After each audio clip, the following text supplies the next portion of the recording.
Olá, pessoal. Estou aqui para falar um pouquinho mais sobre o livro de Enoque. Na verdade, eu vou ler a Carta de Judas, porque a Carta de Judas, ela fala muito sobre o livro de Enoque, tá? E não é só dos versículos. Eu vou fazer uma leitura aqui de de um trecho, tá?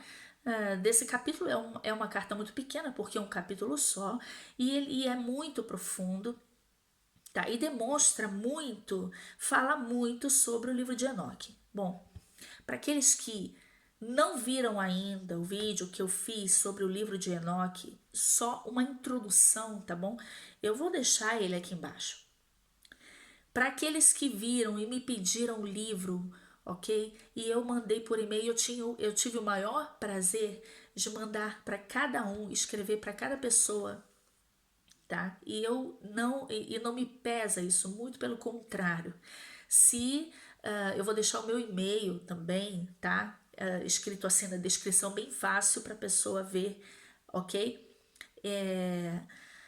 Porque aí você pode mandar um e-mail para mim se alguém, por acaso, se eu esqueci alguém, se alguém ficou sem receber o livro de Enoque, tá bom?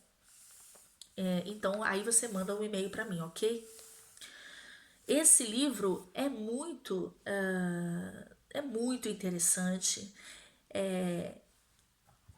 Quando eu comecei a ler, realmente foi fantástico, porque eu comecei a descobrir coisas, tá? Realmente, vendo que ele bate com a Bíblia, tá bom, gente? É aquilo. Você pega um apócrifo para ler, você tem que ter, sim, aquele cuidado de analisar tudo e pesar tudo com a Bíblia, né? Não é que você pega qualquer apócrifo e acha que é inspirado. Não, você pega e analisa, tá bom? É um livro. É um livro como outro qualquer e você vai analisar, pelo menos como documento histórico, ver realmente é fantástico, tá bom?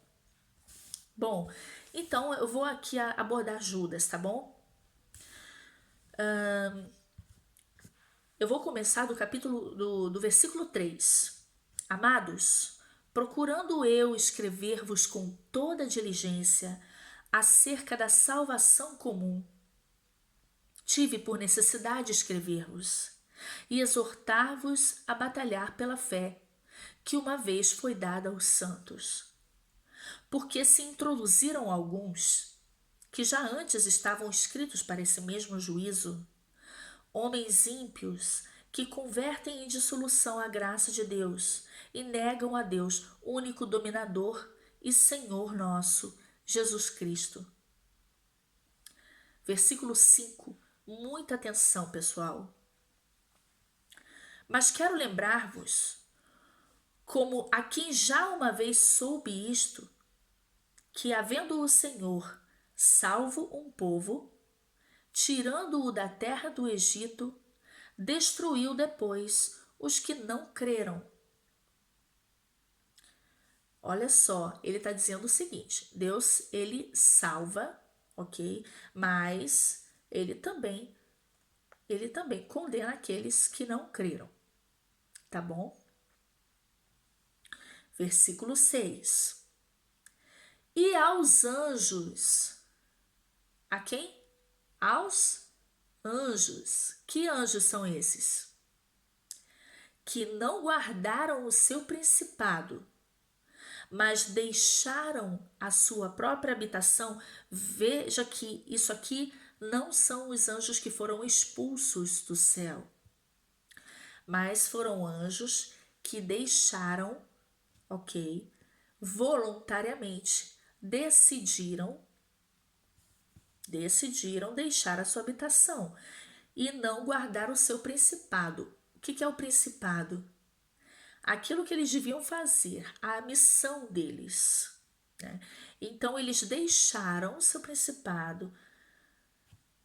O Senhor reservou na escuridão e em prisões eternas até ao juízo daquele grande dia. Então o Senhor reservou esses anjos em prisões eternas até o juízo daquele grande dia. Que anjos são esses, pessoal? Quem leu o livro de Enoque sabe de quem eu estou falando? Esses são os 200 anjos, tá? Os 200 sentinelas que Enoque conta a história. Aqui ele está se referindo a eles. Enoque conta com detalhes essa história, ok? Vamos lá. Aos anjos, não guardaram seu principado, deixaram sua própria habitação, reservou na escuridão e prisões eternas até o juízo daquele grande dia. Eles estão presos, ok? Embaixo da terra, ok? E eles serão julgados, sim. Eles estão dormindo? Não. Muito bem. Versículo 7. Assim como Sodoma e Gomorra e as cidades circunvizinhas, que havendo-se entregue à fornicação, como aqueles.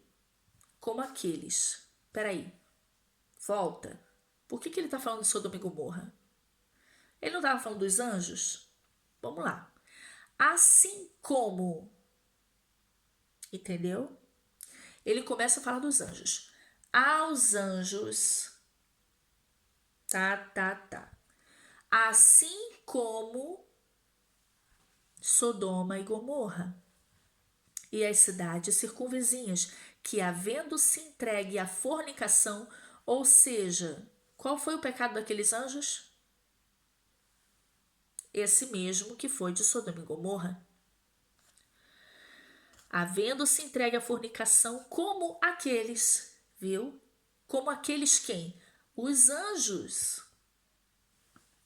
Entendeu? Como aqueles, os anjos.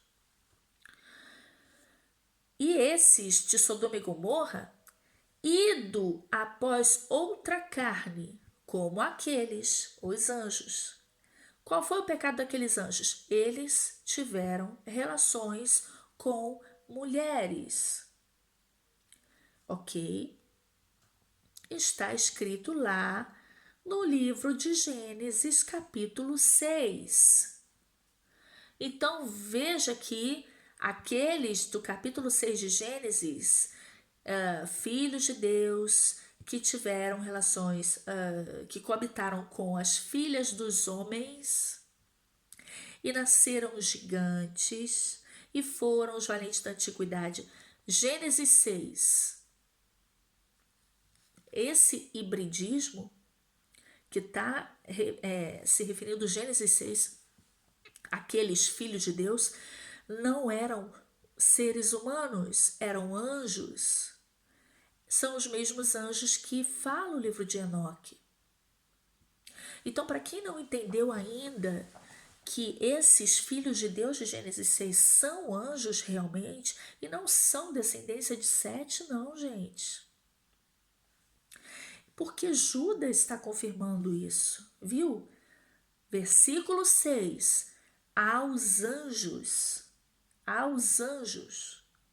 que não guardaram seu principado, deixaram sua própria habitação, reservou-o na escuridão em prisões eternas até o juízo daquele grande dia. Assim como, ou seja, ele fez com esses anjos, assim como ele fez com Sodoma e Gomorra, que havendo se entregue à fornicação como aqueles anjos, e ido após outra carne. Queridos, não é a mesma carne. Ou seja, os de Sodoma e Gomorra também foram após outra carne. Ir após outra carne é se misturar com outra espécie. Não é só homossexualismo. Não. É zoofilia. E é também ir com anjos. Ah, mas anjos não têm sexo? Querido, Gênesis 6 relata que esses filhos de Deus foram e coabitaram com mulheres e tiveram gigantes. Os valentes da antiguidade, eles tinham 150 de altura ou muito mais. E o livro de Judas, a carta de Judas, está confirmando os anjos, né? Assim como Sodoma e Gomorra, que foram após outra carne. Os anjos foram após outra carne? Ué, os anjos são de carne? Na verdade, os anjos, eles têm um corpo, tá? Só que não é da matéria como nós. Mas eles têm sim um corpo. Eles não são somente um espírito, uma fumacinha, tá? O mundo espiritual é só uma outra dimensão. Vamos dizer assim que seria um outro tipo de matéria, ok? Mas eles têm um corpo sim. Lembra de Jesus? Quando Jesus ressuscitou, corpo glorificado. Mas ele comia, ficou 40 dias com os discípulos, comeu com os discípulos, mas atravessou parede, voava, andava sobre as águas. E estava muito diferente, que não o reconheceram logo. Mas era um corpo. Ele chamou Tomé e falou: vem cá, Tomé, bota a mão aqui, ó, vê que sou eu. Bota a mão aqui do meu lado, sou eu. Não seja incrédulo, mas crente. Querido, quando Jesus diz que nós seremos como os anjos, tá? O corpo também. Bom, vamos lá. Ah, mas os anjos não fazem sexo porque Jesus disse que nós seremos como os anjos. Jesus disse que seremos como os anjos quando se refere à eternidade. Quando eles questionaram a Jesus, e se o marido morrer, depois ela casa com outro, e outro marido morre, casa com outro marido morre. Jesus diz, sereis como os anjos, não vai ter essa história de morrer. Entendeu? Quando Gênesis 6 fala dos filhos de Deus que coabitaram com as mulheres, e Judas, ele confirma isso aqui, os anjos que foram após outra carne. Pô, então os anjos conseguem ter alguma coisa aí, né? Bom, vamos lá. Versículo 7 ainda. Ido após outra carne, foram postas por exemplo. Sodoma e Gomorra foram postos por exemplo, ok? Para mostrar o que vai acontecer com esses anjos, tá bom? Que fizeram igual. Sofrendo a pena do fogo eterno. Versículo 8. E contudo, também estes, semelhantemente adormecidos, contaminam a sua carne e rejeitam a dominação e vituperam as dignidades. Vituperam as dignidades é algo como envergonhar, sabe? É o pecado sexual, mas é o ir após outra carne, né? Como ele disse, ir após espécies, ok? Diferentes. Muito bem. Versículo 9. Olha que interessante que ele fala no versículo 9. Mas o arcanjo Miguel... O que tem o arcanjo Miguel agora nessa história? Tem nada a ver, né? Será? O arcanjo Miguel, quando contendia com o diabo e disputava a respeito do corpo de Moisés, não ousou pronunciar juízo de maldição contra ele, mas disse: o Senhor te repreenda. Estes, porém, dizem mal do que não sabem. Viu que ele fala do arcanjo Miguel aqui só para dizer que o arcanjo Miguel seria o exemplo a se seguir. Viu que esses anjos, eles não fazem como o arcanjo Miguel. O arcanjo Miguel, né, não ousou pronunciar juízo de maldição contra o diabo. Mas estes anjos aqui, no versículo 10, estes anjos, porém, dizem mal do que não sabem. E naquilo que naturalmente conhecem, como animais irracionais se corrompem. Ele está falando dos anjos, tá bom? Versículo 11. Ai deles, porque entraram pelo caminho de Caim e foram levados pelo engano do prêmio de Balaão e pereceram na contradição de Coré. Estes, quem? Os anjos, do versículo 6. Estes são manchas em vossas festas de amor. Vossas? Peraí. A quem Judas está falando? A quem Judas está falando? Judas escreve à igreja, não? Bom, ele escreve à igreja e ele fala para a igreja estar atenta, ok? Porque se introduziram alguns, já antes estavam escritos para esse mesmo juízo no versículo 4.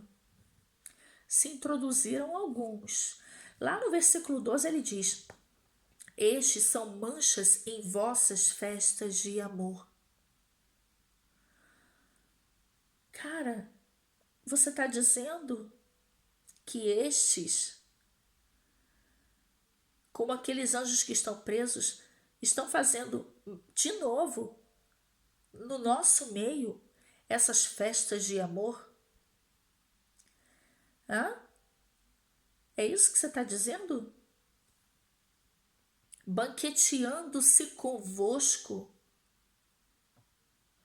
e apacentando-se a si mesmo sem temor. São nuvens sem água, levadas pelos ventos de uma para outra parte. São como árvores murchas, infrutíferas, 2 vezes mortas,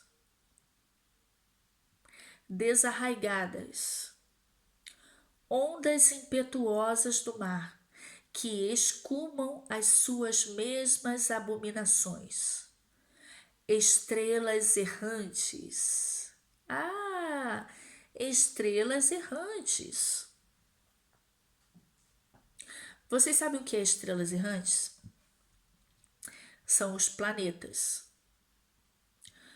São as estrelas que não seguiram o mesmo curso das outras estrelas, tá? Estrelas errantes quer dizer que elas não seguem o mesmo percurso. Todas as estrelas giram juntas, certo? Vocês já viram aquelas fotos das estrelas girando todas juntas? Tem a polar, que está sempre ali no meio do domo, e todas as estrelas giram juntas. E as errantes são os planetas, ok? E os planetas, eles estão no nível abaixo das outras. E eles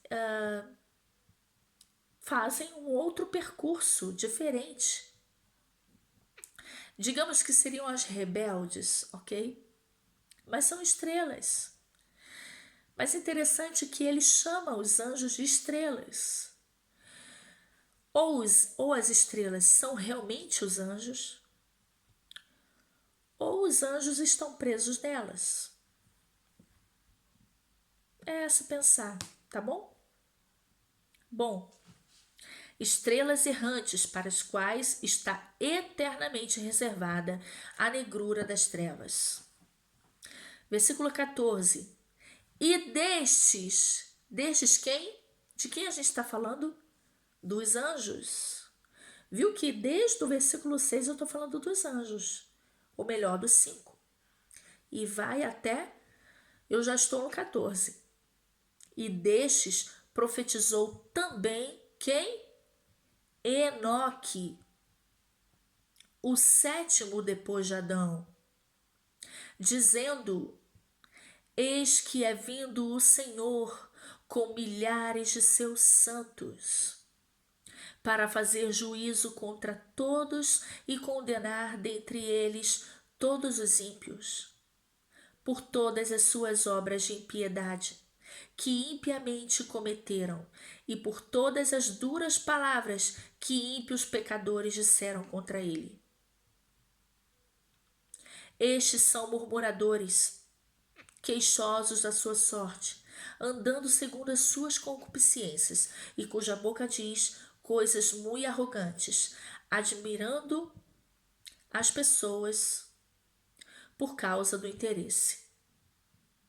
Mas vós, amados, lembrai-vos das palavras que vos foram preditas pelo apóstolo de nosso Senhor Jesus Cristo, os quais vos diziam que nos últimos tempos haveria escarnecedores que andariam segundo as suas ímpias concupiscências. Estes são os que causam divisões sensuais, que não têm o Espírito. Bom, só até aqui. Viu que no versículo 14 e 15 ele cita estritamente uma profecia que está escrita no livro de Enoque. É uma fala de Enoque. Mas se Judas cita o livro de Enoque dessa forma, tão clara, falando dos anjos que se corromperam lá de Gênesis 6, tá? E falando que Sodoma e Gomorra foi condenada ao fogo eterno como exemplo para estes anjos, que esses anjos também serão condenados assim, e compara com o comportamento exemplar do arcanjo Miguel, né? Mas eles diferentes, não. Eles se comportam de maneira diferente. Bom, indo após outra carne. E o pior, dizendo que estes estão no nosso meio. Isso é muito sério. Esses anjos estão no nosso meio? Mas eles não estão presos? Sim. E os anjos que caíram com Satanás não estão na terra? E não fazem igual a estes que estão presos lá embaixo? Sim. São capazes ainda de fazer filhos como fizeram aqueles de Gênesis 6? Claro que sim. Bom, isso aqui é só para fazer você refletir um pouquinho, tá bom? A carta de Judas, ela fala toda a carta de Judas é dedicada a falar desses anjos, os quais o livro de Enoque conta a história detalhada do que aconteceu, como aconteceu, tá bom? Se você não leu o livro ainda de Enoque, pode pedir para mim, tá? Manda um e-mail para mim que eu mando para você, tá bom? Bom, então é isso. Ah, outra coisa. Alguns dizem, mas o livro de Enoque tem 2 ou 3, né? Gente, eu tenho o livro de Enoque etíope, tá? Que tá lá no cânon da Igreja Cristã da Etiópia, da Eritreia, ok? É um livro que, se você ler pedindo ao Espírito Santo para te revelar, você percebe, tá? Consegue mesmo que você encontrasse algum probleminha ou outro, é fantástico e é muito edificante, tá? E como documento histórico, sinceramente, não tem como descartar, tá bom? Até porque ele é respaldado pelos apóstolos, né? Bom, isso é tudo. Fiquem com Deus.